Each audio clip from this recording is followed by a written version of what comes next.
सफेद बुशर्ट नीली जैकेट पहने ये बाबूजी पटना के डीएम चंद्रशेखर सिंह हैं, जो शायद ये भूल गए हैं कि वे भी कभी इसी तरह से परीक्षा देने वाले छात्रों की भीड़ का हिस्सा रहे होंगे। लेकिन इन्हें क्या, ये तो डीएम बन गए हैं ना, लिहाजा अधिकारियों वाली हनक इनके सिर पर सवार लगती है। लिहाजा इन्होंने परीक्षा देने के लिए पहुंचे छात्र को तमाचा रसीद करने में कोई झिझक महसूस नहीं की। आखिर ये डीएम साहब जो ठहरे, और छात्र का क्या, वो तो बेचारा भीड़ का हिस्सा है, उसकी क्या बिसात इनके आगे। लेकिन पटना के डीएम चंद्रशेखर सिंह शायद ये भुला बैठे हैं कि वे एक सरकारी नौकर हैं और साथ ही वे भी इस लोकतांत्रिक शासन का हिस्सा हैं। ऐसे में अब इनकी इस हरकत की शिकायत हो चुकी है। बीपीएससी अभ्यर्थी को थप्पड़ मारने के मामले में पटना डीएम के खिलाफ राष्ट्रीय मानवाधिकार आयोग में शिकायत की गई है। बिहार के रहने वाले ब्रिजेश सिंह नाम के शख्स ने एनएचआरसी में शिकायत दर्ज कराई है। दरअसल हुआ कुछ यूं था कि बिहार लोक सेवा आयोग की 70वीं प्रारंभिक परीक्षा के दौरान हंगामा छिड़ गया था।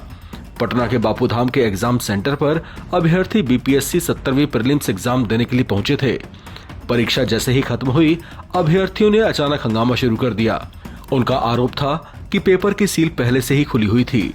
छात्रों का यह भी कहना था कि उन्हें पेपर आधे घंटे की देरी से मिला था, जबकि कुछ अभ्यर्थियों ने तो पेपर लीक होने तक के दावे कर दिए थे। चर्चाओं के मुताबिक इसी हंगामे के बाद वहां तैनात पुलिस कर्मियों ने हालात से निपटने की कोशिश की, जबकि कुछ ही देर बाद वहां पटना के डीएम चंद्रशेखर सिंह और पटना के एसएसबी भी एग्जाम सेंटर पर पहुंच गए।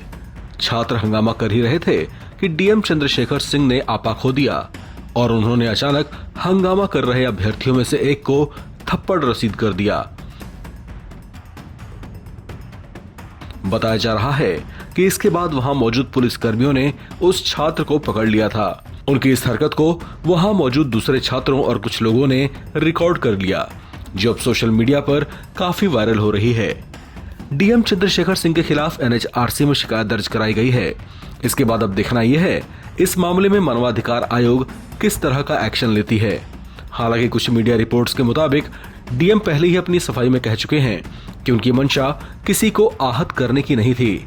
उन्होंने कहा कि उस दौरान ऐसे हालात बन गए थे कि उन्हें मजबूरन ऐसा करना पड़ा। हालांकि उन्होंने ये भी कहा कि मैं बार बार कह रहा हूं कि हमारी मंशा किसी को आहत करने की नहीं थी। इस मामले में बिहार सरकार के किसी मंत्री की ओर से फिलहाल कोई बयान सामने नहीं आया है। हालांकि इस पूरे घटनाक्रम की विपक्षी दल आरजेडी और तेजस्वी यादव ने कड़ी निंदा की है। इस खबर में फिलहाल इतना ही। बाकी अपडेट्स के लिए आप बने रहें एनबीटी ऑनलाइन के साथ।